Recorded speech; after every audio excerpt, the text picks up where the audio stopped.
Welcome to Wellspring on the Air. I'm Lindsay Steffen, a therapist at Wellspring and the host of today's show about OCD, obsessive compulsive disorder.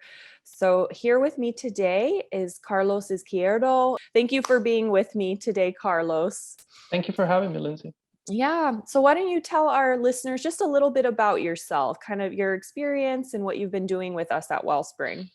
I started working with Wellspring in September 2020.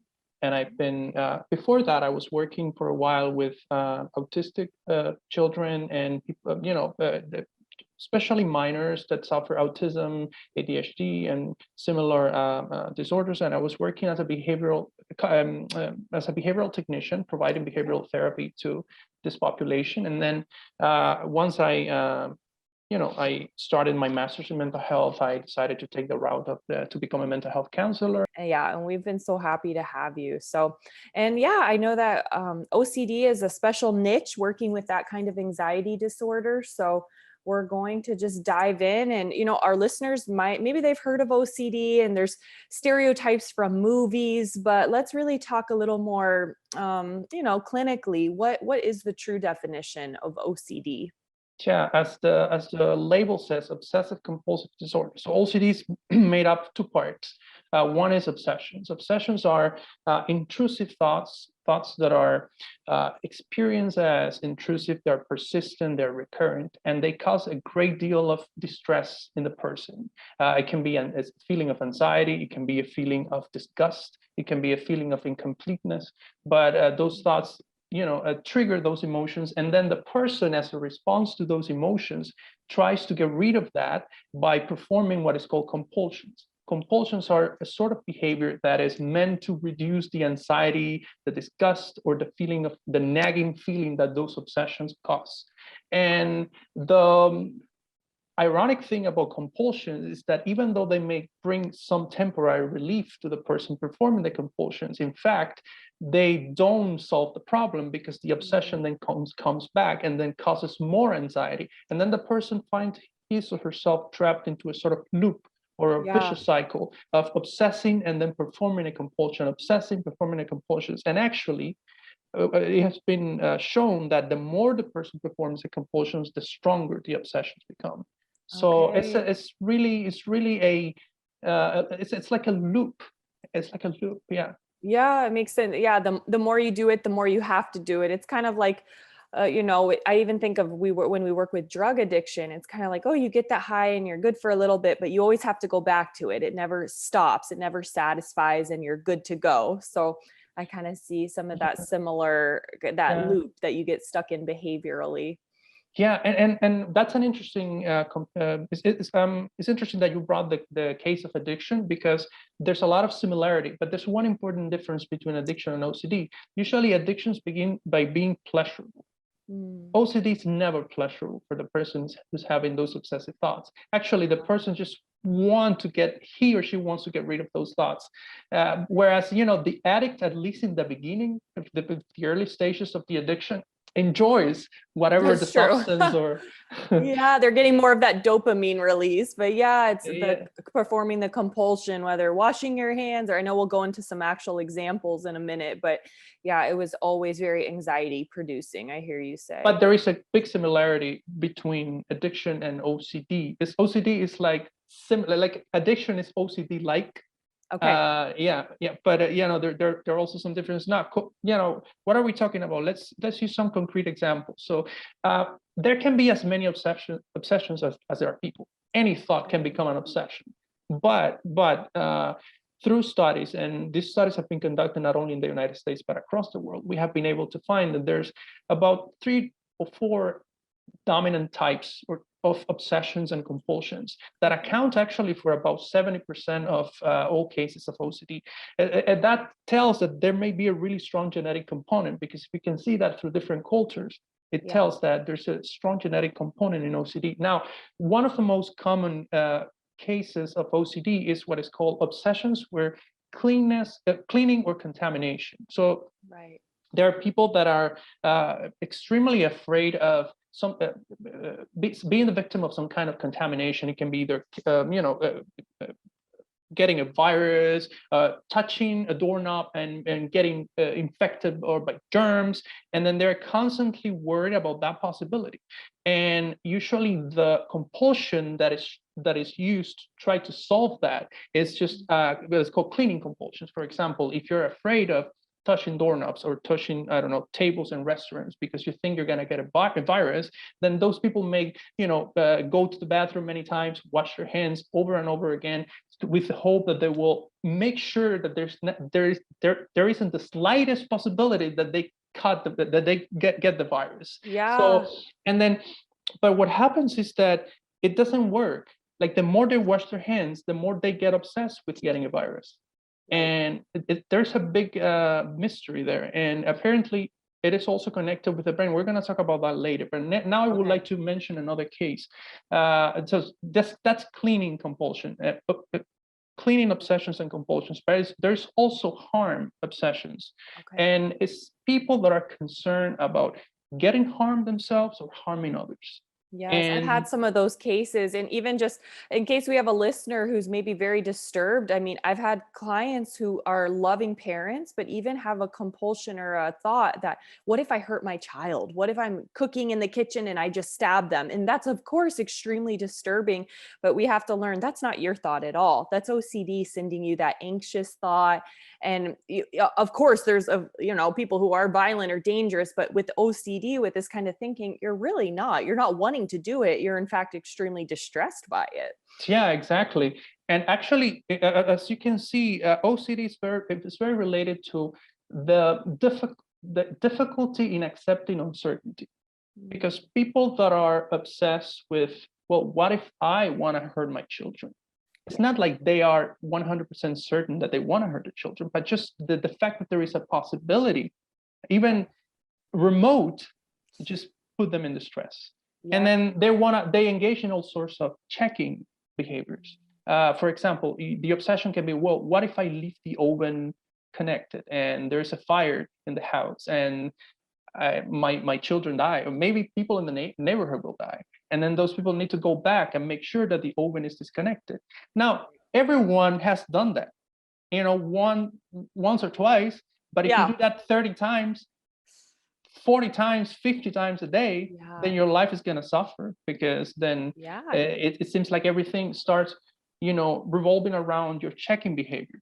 Right. It starts to interfere with your normal life. So you're late to work because you had to go back 30 times and check, or we start to see that it's distressing in your everyday life. You can't maybe maintain even relationships, things like that. So exactly. Actually, among the criteria for knowing if the person suffers from OCD or not is how much time do you spend engaging in compulsions.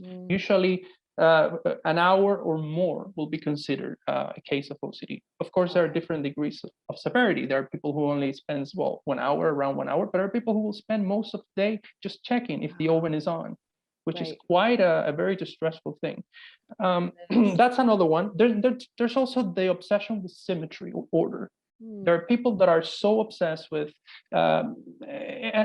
symmetry and order. This could be with things around them in their environment. It could also be mental. It doesn't have to be with actual things. But people that are these are people that are considered very perfectionistic, and they need things to be organized and put in a certain order. And then if they don't get that organization, then they get this trigger. They are triggered with this tremendous anxiety, and they feel the urge to make sure that things are done in the right way. Right. You can get very irritable. Maybe, if you have kids and they move things or upset that order and symmetry, you can start to be actually mean to them, but it's coming from your anxiety. Not that they're a mean person, but they're so distressed that things are not just so. Absolutely. That can even be connected to, although this is another type of another type of obsessions, but it can be connected to prayer. For example, there are people who think that they have to pray in a certain order. If they don't pray in that order, then the prayer is not valid, and then they have to go back and pray again until they feel like that they get it just right.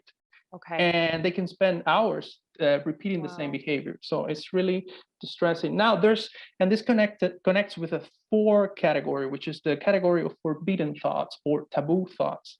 These are like thoughts about aggression or sexual thoughts, or even religious thoughts of blasphemy Mhm. or sin. Yeah.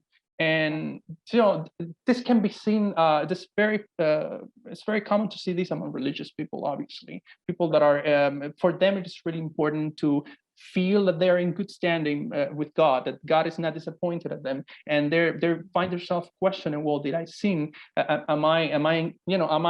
How is God looking at me? And then they have all Right. these recurring thoughts about being pure Right. before God. And then there's also another kind of OCD that I found out when I was doing my research for this interview, which is not in the DSM-5, but a lot of clinicians mention it. They call it existential OCD. Yes. Existential Okay. OCD, and these Please are people. explain that because I find that one very interesting and I've actually treated it with several clients, but it's hard to pinpoint because it's not kind of talked about as a normal OCD type, but it Yeah, exists for sure. So go for it. yeah, people that are obsessed with deep philosophical questions, and they Yeah. feel like they need to solve those questions in order to get rid of this sense of anxiety, uncertainty, or this nagging feeling of incompleteness. Like, I have to solve those questions, and those are usually really hard questions that no one has figured out an answer for. Yeah. So they find themselves looking on the internet, looking for interviews, talks, reading, underlining books, like trying to Right. figure out a solution. And then when they think they have the solution, then they hear someone who makes another comment that question, and then they have to start all over again to try to solve that mystery. And Wow. here we're talking about philosophical issues like, does God exist? Or are we Yes. free will versus determinism? Are we free to choose? Or those are perennial questions of philosophy that no one has figured out. And somehow they feel the need to solve them. Right. And they're trapped in this constant pattern of obsessing and compulsing. Right. And yeah, that's a very interesting case because, as I said, it's not included in the DSM-5. I don't know if it will No. be in the future, but Yeah, and those clients, it's hard because of movies and TV, we think of OCD checking the lock, washing your hands, these very kind of the stereotypical rituals. But there's, like you're explaining to us, I'm so glad you are, there's such a spectrum. And so some OCD, there is no actual maybe behavioral outcome. It could just be all mental. So some people will Google about God, existential things, but some of my clients just ruminate on it in their yeah. head and the behavior is being just stuck and being so distressed they can't do their normal life things, like at school I'm still thinking about this. So that's a really interesting point. So we've talked through what is OCD, we've talked through obsessions, compulsions, we've given some examples of different types, and we just were talking about how there are rituals, the things we actually play out with the compulsion, the behavior. But also we were talking a little bit just about the existential OCD and how it can be solely just in your brain worrying about, is God real, what is the rapture, all these kind of things I've had clients get obsessed with and just get stuck in that thought loop. So Carlos, we'll continue from there. And by the way, these people are not. It's not like they're enjoying investigating these questions. They don't Right. want to have them. They want to get rid of them. And that's the Exactly. difference between someone who suffers from existential OCD and someone who makes a career. He's like a professional philosopher. You Right, know, they love it, they thrive on it, you know that's what I mean? different. It's their calling, it's their career. In this case, it's someone who doesn't want to think about these issues, but those issues are somehow they impose themselves on the person's mind, and they feel that they have to wrestle with them.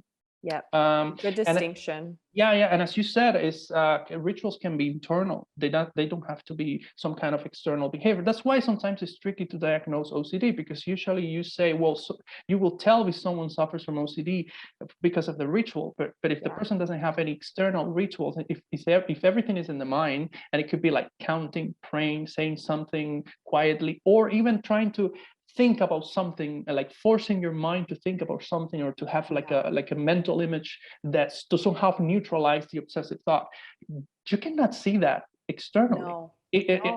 If you have to wait for the client to tell you, and sometimes clients don't want to share. Who would want to share that? You know what I mean? Yeah. It's very for them it's embarrassing. So Yes. it's really hard to tell. So I wanted to move to some statistics. Great. We know that OCD is more common than we think.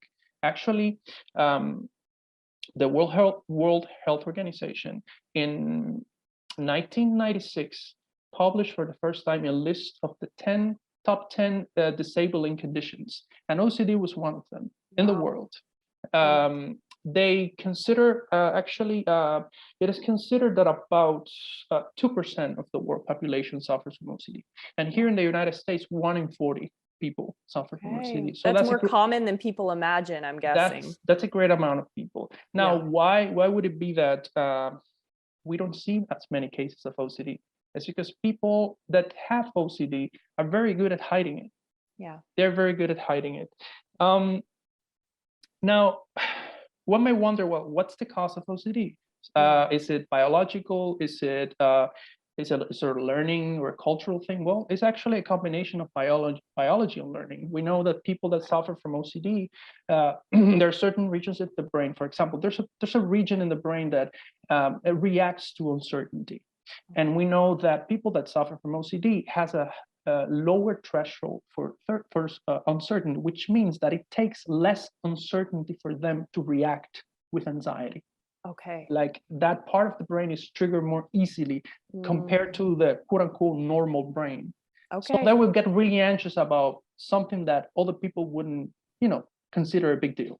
Right. My OCD clients, they tell me, they're like, I think they'll have a thought that I would maybe get anxious about, but in a minute it would go and I'd move on with my day. But that thought comes to them and they are unable to move past it. It's like it's cemented into their brain and they cannot focus on something else until they quote unquote take care of it or do whatever Yeah, compulsion. yeah. So yeah, some people call it sticky thoughts. Okay. Like, Yeah. yeah, stuck in your mind and you don't know how to get rid of them, except you feel like if you don't perform the compulsions, the compulsion are gonna be able to get rid of it. And then there's another region of the brain that is related to it sends you it makes you, when you finish a task, you get the feeling of completion. Now, what happens with people that suffer from OCD is that part of the brain that is not working properly. They don't get that feeling of completion. And that drives them crazy, because if you wash your hands and you know rationally that you completed washing your hands, but you don't know emotionally that you completed washing your hands because you're not getting the feeling of completion. So it is very confusing and they feel, oh, okay. So yeah, I think I washed my hands, but I feel like I didn't wash my hands. So I have to do it again. Yeah. And they're caught in that cycle. It's really distressing for them. So there is this predisposition, this biological predisposition, but that in itself is not enough for someone to develop OCD as a disorder. There have to be there have to be triggers in the environment. There have to be a history of learning, and usually, a lot of a great percentage of the people that suffer from OCD develop it in childhood. Other people develop it in mid or late adolescence. So those are the most common. Sometimes it develops abruptly, and sometimes it develops gradually. Right. Now, what are the causes? Why can someone develop an obsession with cleanness versus harm, or existential OCD versus symmetry? Great question. Well, Yeah. we don't know. There can be many factors involved there in the history of the person. Sometimes you can get a hint of why, if we know what is important for that person. If for you it is important to be an ethical person and to have a good moral character, anything that could threaten that will be possibly a source of obsession. If for you being, if you're very religious and for you, being faithful to God is really important, and anything that could threaten that can become an obsession. But we don't know for sure. What we know is that when it develops, it tends to, there's a difference between the precipitating causes and the perpetuating causes. So whatever caused the OCD originally doesn't have to be necessarily what maintains it over time. Okay. Like So I'm hearing there's the genetic component where you're kind of predisposed for this type of anxiety disorder, but then also there's environmental triggers or maybe even modeling. If it's genetic and a family member, a mom, dad, whoever also have some type of anxiety disorder or specifically OCD, they're learning both through the modeling of that and then also just that predisposition genetically. Yeah, exactly. So that combination, and there's one of the experts of OCD in the United States. I was watching an interview with him, and he used an example that I think is very illustrating. Someone who to tell the difference between precipitating and maintaining factors. Say that you are a teenager and you are very unassertive, and your peers start smoking, and you start smoking because you're not assertive, so you want to go with the majority. Yeah. And now you have an addiction to nicotine, Mm. and now you're 35 years old, and you want to get rid of it. If you address the lack of assertiveness, you're not going to solve the problem, because the lack of assertiveness may have been in the origin, but it's not what is keeping the disorder now. Got it. There is a chemical dependency now that is keeping the disorder. So Yeah. even if you go back into the past and you address whatever initiated the OCD, you may not necessarily help the client overcome the disorder, because maybe that all the factors are maintaining the disorder now. Yes, So new things have developed as their life has changed, as they're now having an adult life experience. exactly. There is also the difference between content and form. I think we already touched on that. Like content, it can be any, whatever the theme of your OCD is, whatever the theme of your obsession. So Okay. that can vary from person to person. But Okay. that's the content. But the form is always the same. Obsessions that cause great distress and compulsions to try to get rid of them. It's like the It's same formula, just different situations or different. scenarios. Exactly. Okay. Exactly. All right. Well, let me ask you a little bit, just because we are Christian counselors here, or counselors who are Christian, whatever you want to say, but tell us a little bit about faith and OCD. Any Mhm. intersection there? Yeah, there's a lot of stigma actually among people of faith, Okay. and not a lot of even sadly a lot of religious leaders or pastors are well informed about OCD, and the kind of counseling that people receive from pastors or priests is not always scientifically informed, and they Okay. see OCD not necessarily as an illness, but as they try to get some kind of spiritual meaning or theological meaning out of OCD, when in fact, Oh, what research shows is that it's more like a neurological slash psychological condition, that it oh yeah. doesn't need to have a lot of spiritual meaning to it. It's a Uh, medical condition. It's yeah, the brain is sick. Your brain's an organ, just like if your lungs or your heart gets sick, your brain gets sick. And so yeah. you're right. It's not a lack of faith or trusting God, which sometimes maybe unfortunately churches will perpetuate that, when you're like, no, actually we can look at the brain scan and see that the brain as an organ is not functioning correctly.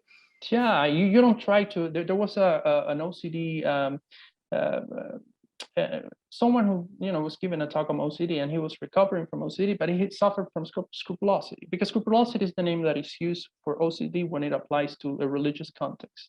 Okay. And he said that, well, just I don't look for a theological meaning behind my high blood pressure.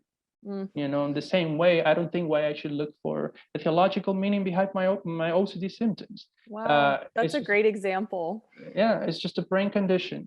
Yeah, And yes, you can be both a person of faith and suffer from OCD. They are not absolutely. incompatible, and they are Right. not a sign of that you're the lack of trust, or that you are a sinner. Or even I've heard that one a lot too. The OCD somehow a curse to the Mm, person. You know, yeah. Okay. uh, I love so that you said that, though. They're not incompatible. You can be a person of faith and suffer with OCD, just like you can also suffer with diabetes or low blood pressure, whatever, high blood pressure. So, yeah. Well, Carlos, we just have a couple minutes left. So I want to ask you, because this is important. We want to give hope to our listeners.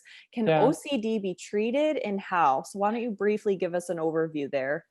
Yes, OCD can be treated, and actually there exists the standard treatment for OCD is called